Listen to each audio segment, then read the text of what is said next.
नमस्कार दोस्तों। आज मैं इस देश में बहुत फिर ज़ोर शोर से चर्चा चल रही है कि भारत में बीमारू राज्यों की बात की जा रही है। खास करके जो लखनऊ में जो इन्वेस्टमेंट सम्मेलन हुआ वहाँ पे माननीय प्रधानमंत्री जी ने कहा कि अब बीमारू राज्य नहीं रहेंगे, मतलब अभी तक बीमारू राज्य है। तो बीमारू राज्य में मुख्य रूप से बिहार, मध्य प्रदेश, उत्तर प्रदेश, राजस्थान, अब के दौर में झारखंड, छत्तीसगढ़ को भी शामिल किया जा सकता है। लेकिन मैं बता देता हूँ कि जो लोग अगर ये सोचते हैं कि ये सब बीमारू राज्य है तो उनकी सोच बीमारी है, और जिनकी सोच बीमारू हो जाता है तो उसका विचार भी या उनका जो कर्तव्य पालन भी बीमारियों के तरह ही होता है। दूसरी चीज़ की इन राज्यों में सबसे ज़्यादा जनसंख्या ओबीसी, एससी, एसटी माइनॉरिटी की है। तो इन लोग का जो बीमारी होने का कारण एक कारण ये भी रहा कि विकासीय परियोजना, मान लिया कहीं पे डैम बन रहा है, कहीं पे कोयला का भंडार मिल गया, तो उनको जब विस्थापन होने के कारण उनकी अपनी जो मूल संपत्ति से हटना पड़ा। जबकि जो अगर कोई आदमी सशक्त बनता है, मजबूत बनता है, तो उसको कम से कम 2 से 3 जनरेशन की संपत्ति जमा होती है, तब वो मजबूत बनते हैं। लेकिन इस तरह के जो मान लीजिए खास करके एसटी कम्युनिटी के जो मान लिया जाए कि छत्तीसगढ़, झारखंड, उत्तर प्रदेश, जहाँ पे मान लिया डैम बन रहा है या बना, या कोयला का खदान मिल गया, या सोना का खदान मिल गया, या बॉक्साइट का खदान मिल गया, तो उनको वहाँ से ज़बरदस्ती हटाया जाता है। हटाने के कारण उनका विकास नहीं होता है। इस कारण ये राज्य बीमारू नहीं है, बल्कि इस कम्युनिटी के लोग बीमारू हैं, और इनको इस कम्युनिटी के लोगों को बीमारू बना दिया गया। उसका कारण कि 1990 के दशक 1990 के पहले तक भारतीय राजनीति में, खास करके उत्तर भारत में, ओबीसी, एससी, एसटी की राजनीति में प्रतिनिधित्व बहुत कम था। लेकिन 1990 के दशक से, उसके पहले से कह दीजिए कि स्वर्गीय मुलायम सिंह यादव, स्वर्गीय शरद यादव, लालू प्रसाद यादव, कांसीराम, मायावती, इस सब की इन लोगों ने सवर्णों से लड़ाइयाँ लड़ी, और ख़ास करके जो सवर्ण की पार्टियाँ थी, तब इन लोग की भागीदारी बढ़ी। भागीदारी बढ़ने के बाद ओबीसी, एससी, एसटी माइनॉरिटी को राजनीति में भागीदारी बढ़ी। उसके बाद जब मंडल कमीशन लागू होता है, उसके बाद नौकरी में भी इन सब कम्युनिटियों की भागीदारी बढ़ती है। भागीदारी बढ़ने के कारण लोग सशक्त होते हैं। दूसरी चीज़ मैं एक चीज़ और बता देना चाहता हूँ कि अगर देश का प्रधान ही ये बोले कि बीमारू राज्य है, तो देश का राज्य कैसा होगा। खास करके उत्तर प्रदेश जैसे राज्य सबसे ज़्यादा सीटें देते हैं, यहाँ से प्रधानमंत्री का निर्माण होता है, और प्रधानमंत्री हैं भी, वो कैसे इस तरह के भाषा का प्रयोग करते हैं।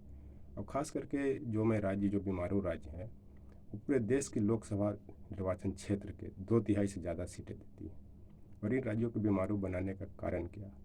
एक कारण तो इसमें यह भी है कि जो भी पहले जो मिनिस्टर बने, मान लिया जाए कि कृषि मंत्री बनते थे तो पंजाब से बनते थे, वो हमेशा पंजाब पर फोकस किए, हरियाणा पर फोकस किए।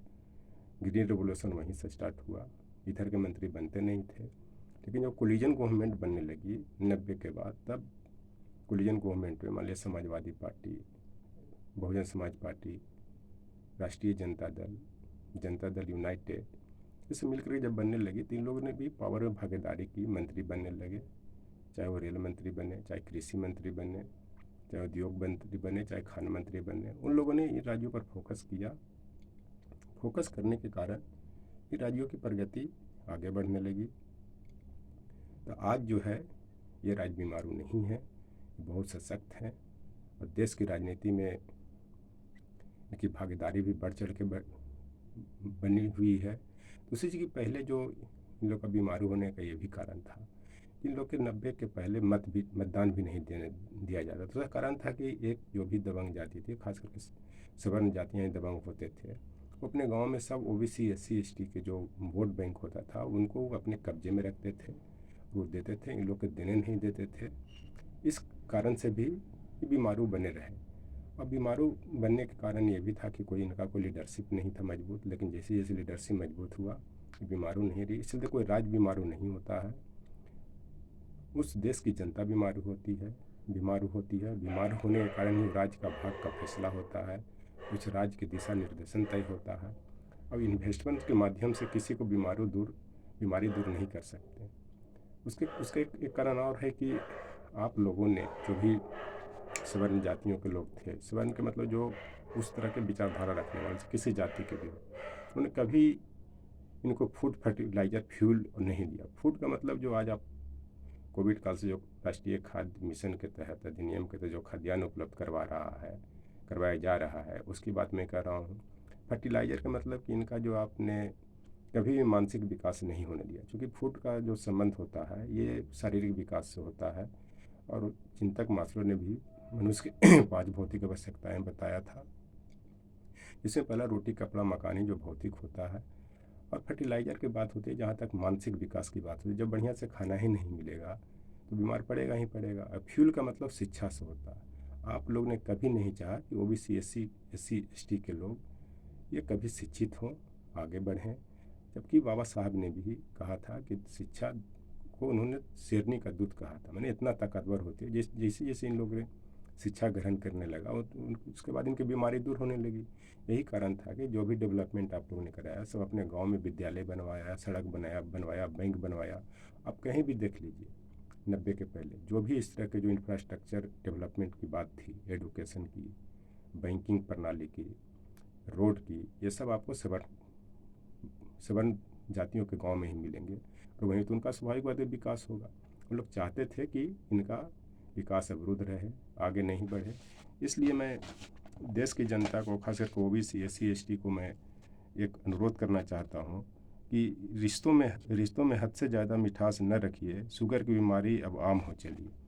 मतलब शुगर की बीमारी आम हो चली का मतलब ये है कि रिश्ता इतना इस पार्टी से, खास करके जो भारतीय जनता पार्टी है, इससे इतना रिश्ता नहीं बनाए कि इतना मिठास नहीं बनाए कि आप लोग को स्वीट पॉइजन कि 1 जनवरी 2023 से जो खाद्यान्न फ्री कर दिया गया है कि सिर्फ खाया जाओ, बात कुछ नहीं करो, इसे भी एक हिंसा ही कहते हैं। क्योंकि जैन धर्म के संस्थापक महावीर ने भी शारीरिक, मानसिक और बौद्धिकता को खत्म करना को भी हिंसा ही माना। सबसे बड़ा ये हिंसा है। इस चलते ये संभलने की ज़रूरत है, आपस में जो मतभेद है उसको मिटाने की ज़रूरत है और अपने आप लोगों को सबको सशक्त करने की ज़रूरत है।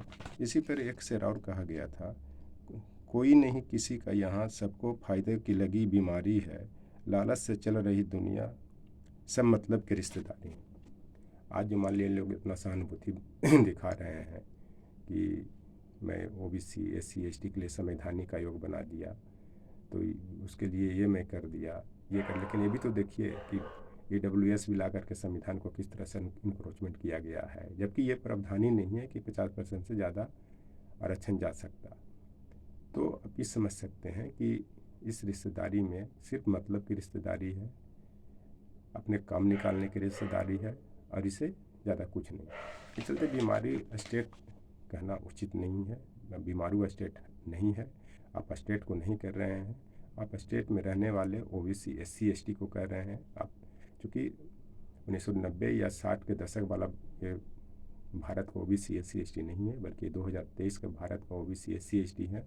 उनको सब समझ में आता है कि कोई जगह बीमारी नहीं होता, कोई राज्य बीमारी नहीं होता, बल्कि वहाँ के रहने वाले जनते होते हैं। और जनता में मुख्य रूप से ओबीसी एससी एसटी हैं। और व्यक्ति वो है जो जहाँ जाए अपना दुनिया बसा दे। जहाँ जहाँ से अपने ओबीसी को माइग्रेट किया है प्रशासन के मैनिपुलेट करके, पुलिस के बल पे, वो जहाँ जहाँ गए हैं बंजर भूमि को उपजाऊ बनाया है, उसको इतना उपजाऊ बनाया है कि उससे देश को खाद्यान्न उपलब्ध कराया जा रहा है।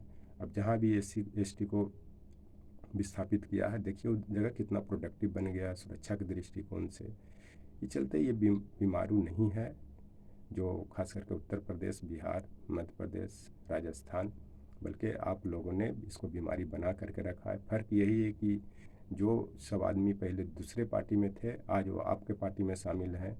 फ़र्क ये, और इसमें कुछ नहीं कहा जा सकता, चाहे आप इधर की बात कर लें चाहे उधर की बात कर लें। सच्चाई यही है कि आप लोगों ने बीमारी बना दिया है, और बीमारू बनने के लिए मजबूर किया है। और ये भारत का जो है ये 60 के दशक से बहुत आगे निकल चुका है। और मेरे समझ से जो कहता है कि ये बीमारू स्टेट है, वो खुद बीमारी से ग्रसित हैं, वो खुद बीमारू बने हुए हैं। और इस तरह के सत्ता में आ कर के और ख़ास करके प्रधान के पद पर बैठ करके और वोट बैंक मांगना, खासकर बीमारू स्टेटों से, ये बहुत दुर्भाग्य की बात है। जब आप खुद बीमारू कह रहे हैं तो आपको कोई राइट नहीं है कि इनको सिर्फ इनके जगह से या इस क्षेत्र से वोट मांगे। और इसमें आपका कोई रोड मैप आपने नहीं बताया कि बीमारू को कैसे दूर किया जा सकता। सिर्फ इन्वेस्टमेंट्स लाने से बीमारू दूर नहीं होगा, उनका जो जड़ तक जाइए, उनके साथ जो एजुकेशन की व्यवस्था कीजिए, फूड की व्यवस्था कीजिए, शेल्टर की व्यवस्था कीजिए। सबसे बड़ी चीज़ जो है कि उनमें जो छुआछूत है, भेदभाव है, उनसे लोग दूरियां बना रहे हैं, उनको दूर करने की ज़रूरत है। तभी ये डेवलप स्टेट बनेंगे। और जहाँ तक और स्टेट की बात है, वहाँ पे इस तरह की नहीं है। कारण कि जब मान लीजिए साउथ में सब ओबीसी एसी एसटी सशक्त हैं, चूँकि एजुकेटेड हैं, उसके बाद किसी तरह की कमी नहीं है। उसके बाद और जो स्टेट हैं, अगर ओबीसी एसी एसटी मजबूत हैं तो वहाँ पे कोई बीमारू स्टेट नहीं है। इस चलते यहाँ पे ओबीसी एसी एसटी को मजबूत वही करेंगे जो इनके लीडर हैं, चाहे वो एमपी के रूप में हो, चाहे मंत्री के रूप में हो, चाहे स्थानीय लीडर हो, चाहे कोई भी हो। सबको एकजुट करके अगर ये मजबूत होंगे तो अपने आप बीमारी दूर हो जाएगी। क्योंकि जैसा अन्न वैसा मन वैसा तन भी बनता है। तो वन मन तन की मैं बता दिया, फूड फर्टिलाइज़र और फ्यूल का इससे उदाहरण मैं दे दिया। क्योंकि फूड फर्टिलाइज़र और फ्यूल जो सटीक उदाहरण है इस कम्युनिटी के लिए सही ठहरता। Thank you.